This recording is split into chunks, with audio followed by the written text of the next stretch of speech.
lost an officer, and a family lost a son, a husband, a dad. Right now on 11 at 11, a Bardstown, Kentucky police officer apparently ambushed in the middle of the night while on his way home from work. His gun still in his holster. Officer Jason Ellis shot to death. Tonight, his killer is at large. Emotions running high in Nelson County and beyond as those who knew him overcome by grief, those who wear the uniform identifying with a fallen comrade. And a showing of support from numerous police agencies all across the Bluegrass as Officer Ellis's body is transported from Bardstown to Louisville. The flashing lights, a rolling salute. And good evening, I'm Joe Arnold in tonight for Chelsea Rabideau. Again, this incredible story of loss and heartache, a shocking story of a terrible crime. Tonight, as police officers search for the killer of one of their own. 7-year police veteran Jason Ellis, the first officer, in fact, to be killed in the line of duty in the history of the Bardstown, Kentucky Police Department. We are told that he was ambushed on exit 34 ramp from the Bluegrass Parkway in Nelson County overnight. 11 at 11's Brittany Gonzalez has been speaking with those who knew him, has more now on what led to Ellis's death. Joe, Officer Ellis was on his way home. His shift had just ended when he was shot multiple times. Tonight, so many questions remain at this point. We don't know if Ellis was the intended target, and if so, why?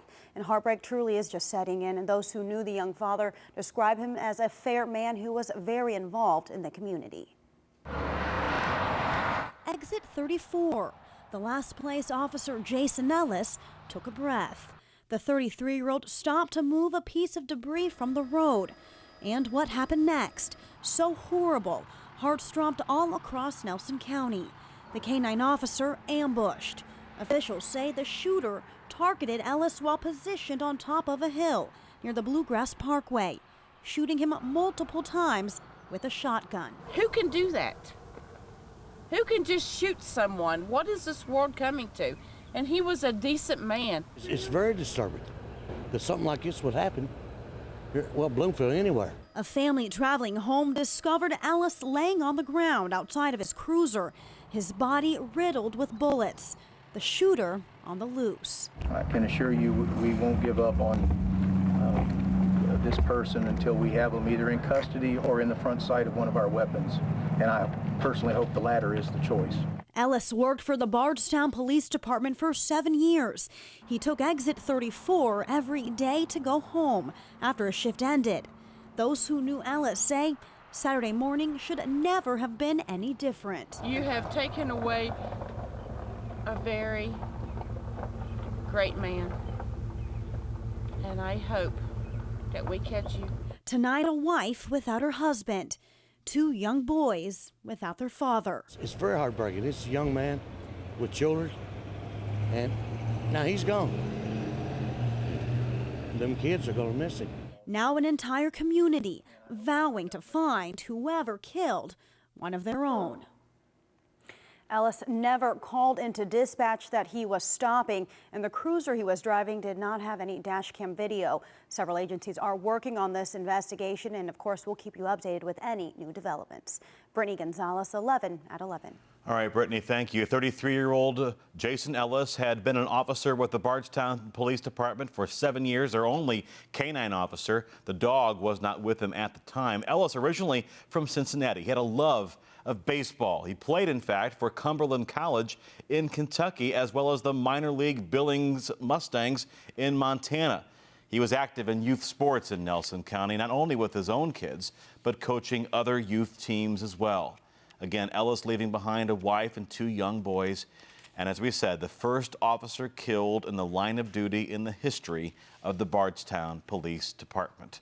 Officer Ellis's body was brought from Bardstown to the medical examiner's office here in Louisville this morning. Tonight, we know the autopsy, we're told by the coroner's office, has been completed. Details are not yet being released. Dozens of police vehicles led that escort up I-65 to deliver Ellis's body. Solemn motorcade. As it arrived, officers from numerous agencies saluting their fallen comrade, those who knew him personally, visibly upset, some even falling to the ground with their grief. anytime you have an incident like this involving a fellow law enforcement brother, to be able to come out and to show the support for that officer, but that agency as well. Funeral arrangements for Officer Ellis are not yet released. No word yet on whether there will be any kind of public memorial this weekend in Bardstown. If there is, we will keep you posted.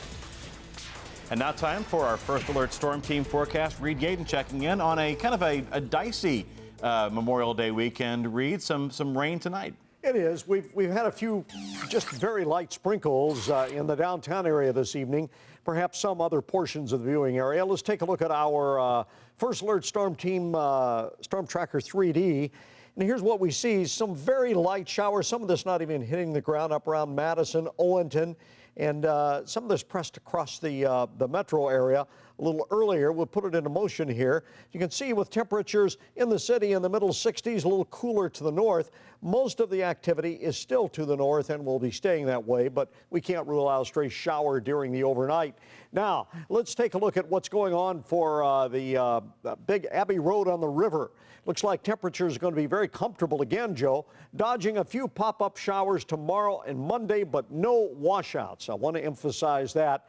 We're going to carve out a pretty decent holiday around here, and we're going to warm things up, too, during the week ahead. That's the weather story we'll share with you in just a few minutes. All right, Reed, thank you. Well, new right here at 11. We have more details about a string of home invasions in neighborhoods off Brownsboro Road in eastern Jefferson County. A group of thieves arrested, including several teens.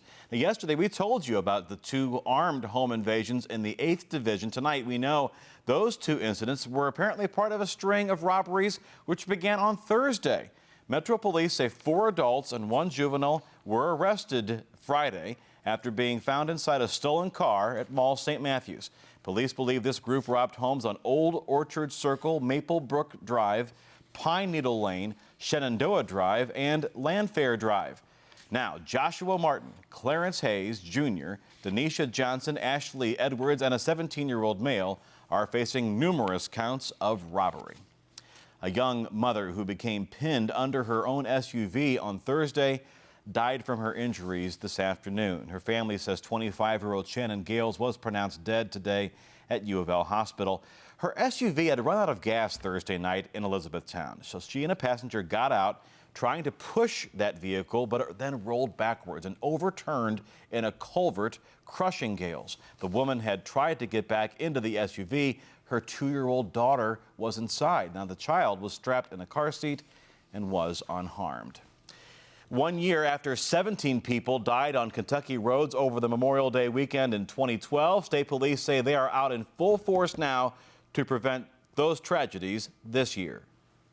We're going to be looking for understrained motorists, aggressive drivers, impaired drivers. We're going to have traffic safety checkpoints set up. We're going to have roving patrols. Troopers saying their goal is not to take people to jail for DUI or issue citations, but to come out of the 2013 holiday weekend with 0 traffic deaths. Memorial Day, you might know, was originally called Decoration Day, the graves of Civil War soldiers marked by flags. Well, today at Waterfront Park, 25,000 U.S. flags, each one honoring someone who served or is currently serving in the U.S. Armed Forces. And even though those flags here are small, the volunteers behind them taking care to make sure that those stars and stripes are respected. Growing up military, it's, flag straight, don't let them hit the ground, and it's just, it's got to be perfect before I can be able to leave and go home to know that all the flags are up and they're not getting ready to fall. Well, what a tribute. Look at that. After Memorial Day, these flags will be collected and placed on veterans' graves across the country. 6,000 flags, though, will remain right here in Kentuckiana. Memorial Day set aside to honor those who have died while serving in the U.S. Armed Forces. And now to a military mom from Radcliffe, Kentucky. She went to Texas Roadhouse on Dutchman's Lane for some fall-off-the-bone ribs. Instead, she nearly fell out of her chair.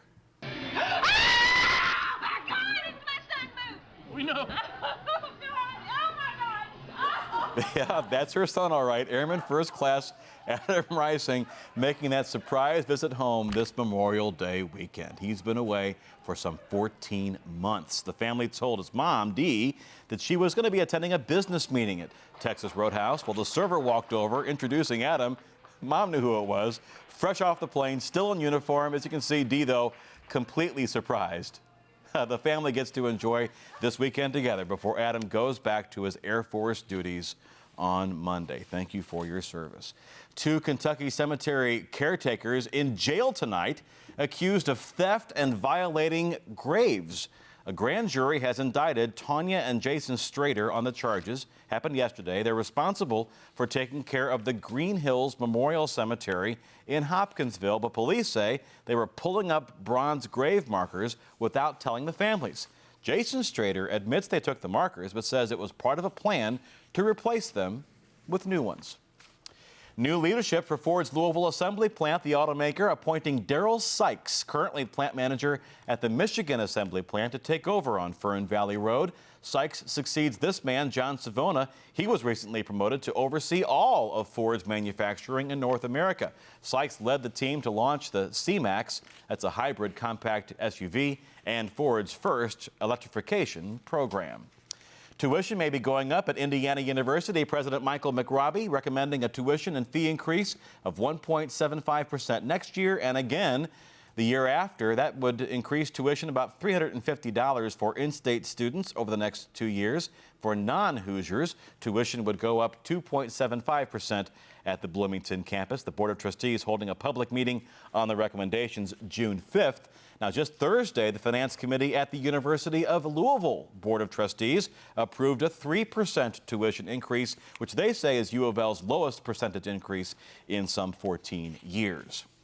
And now to Boston. About 2,000 runners who weren't able to finish the Boston Marathon because of the bombings were able to cross the finish line today. A second chance for athletes who were pulled off the course before the finish line. One runner, Jared Clowery, was very close to the second blast. Despite 37 pieces of shrapnel doctors had removed from his body, he was able to finish his marathon today.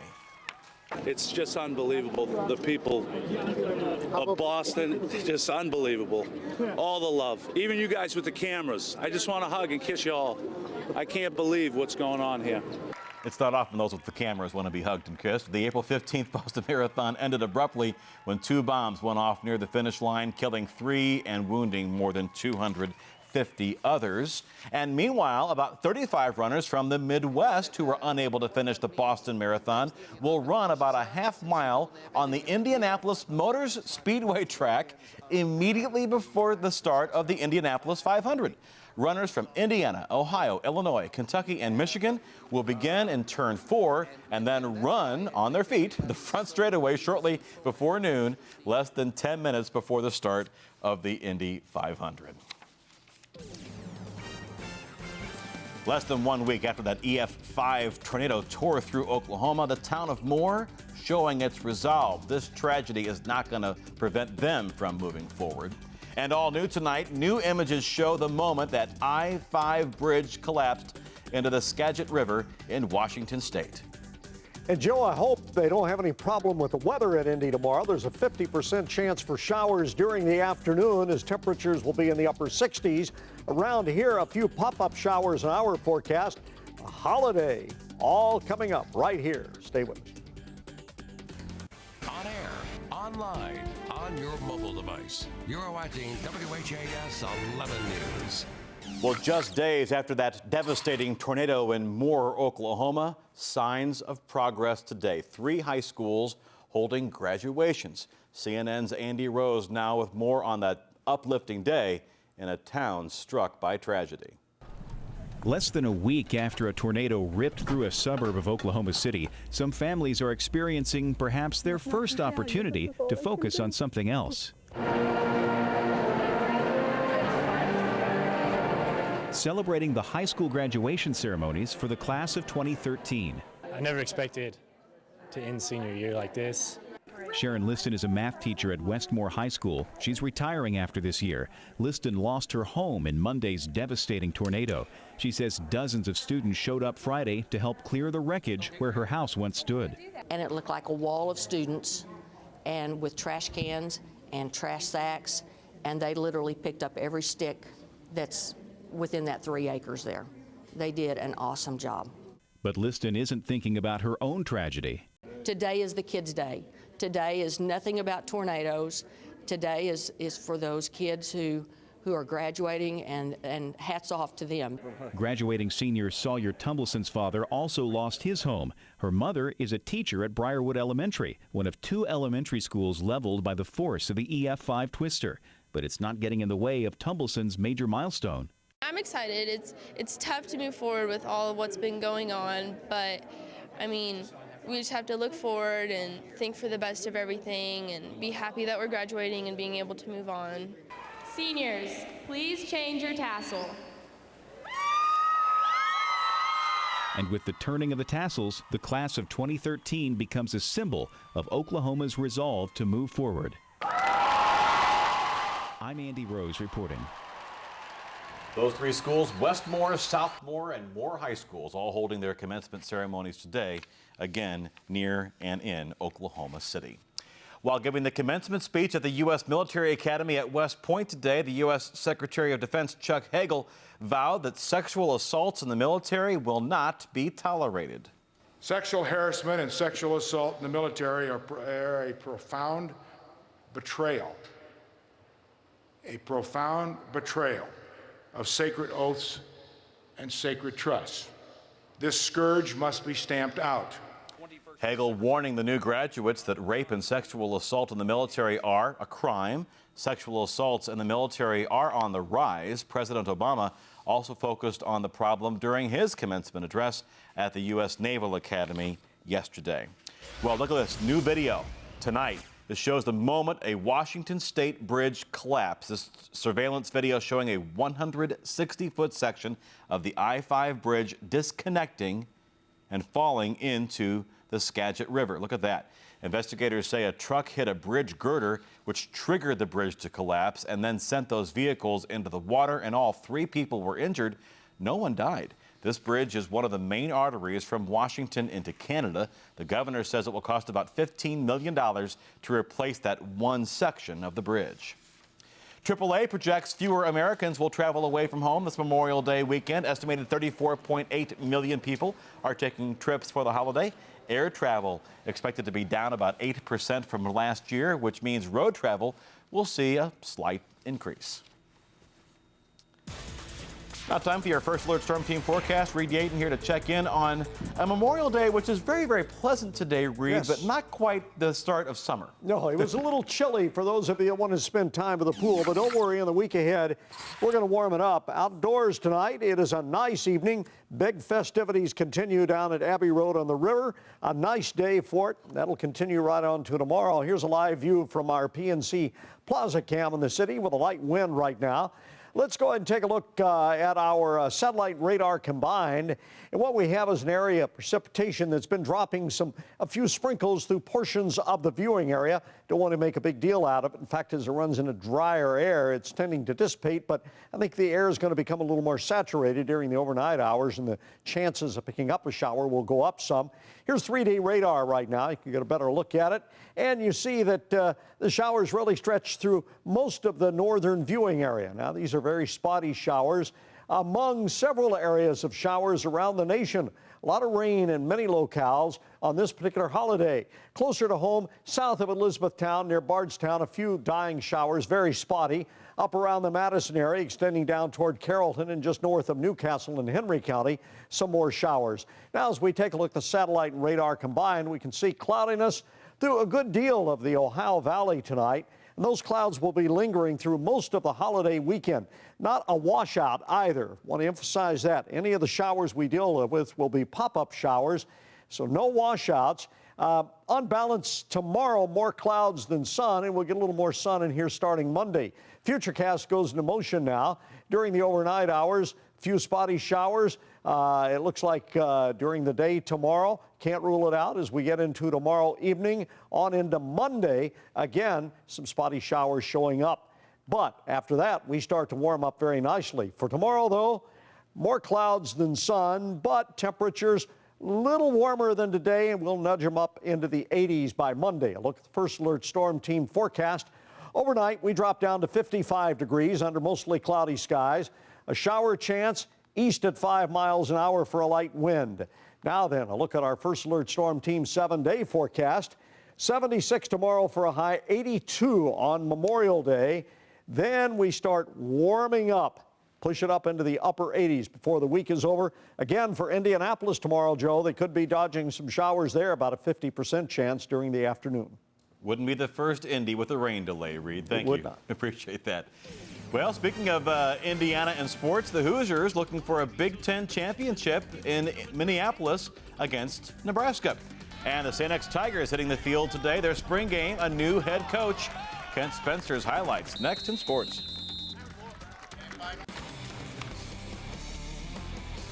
Entering tonight's Big Ten title game, the math was simple for Indiana. Win, and you're the champs. Lose, and you get another shot at it tomorrow afternoon because it's a double elimination tournament. Hoosiers squaring off against the Huskers of Nebraska. Top of the third, IU down 2-0 when Kyle Schwarber going the other way.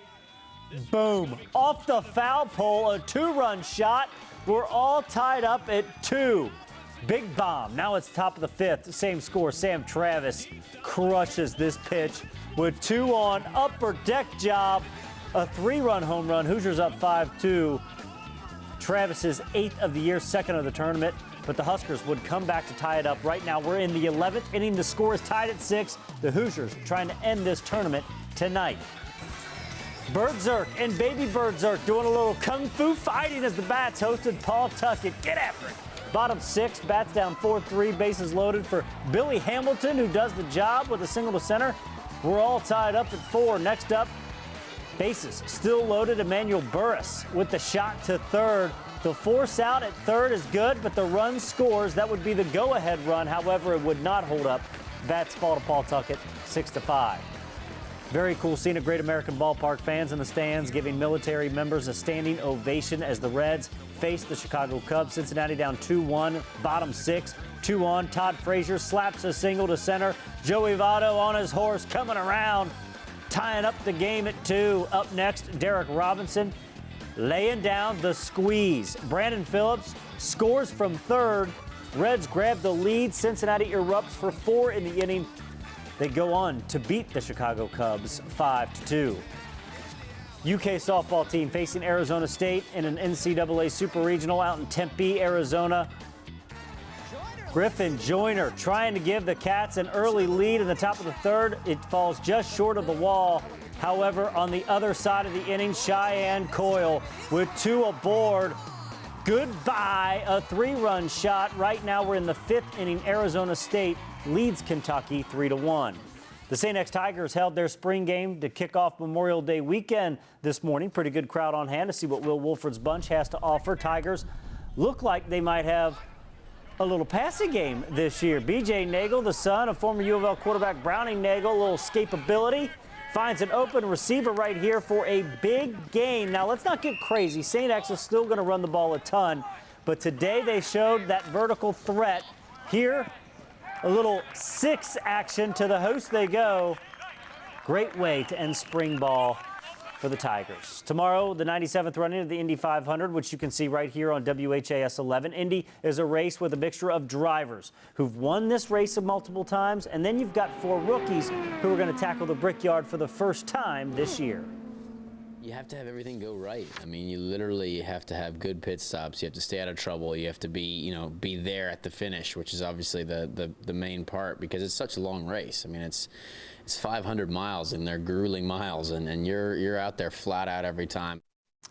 Kentucky and Kenny Perry in the thick of things at the Senior PGA Championship. Perry in a bad spot on the 4th hole. But look at this. This is how you get out of a jam. It's in the hole. Eagle for Perry, that put him at 10 under, and that's where he finished. Perry with a 2-shot lead going into the final round. Also, Nebraska beats Indiana in the 11th inning, 7-6. So those two will go back at it again tomorrow at 1 o'clock for the Big Ten title. That's it for sports. We'll be back right after this. Happy road on the river. Good day coming up for tomorrow. Have a safe and happy weekend. Thank you for your service, all military veterans. Take care.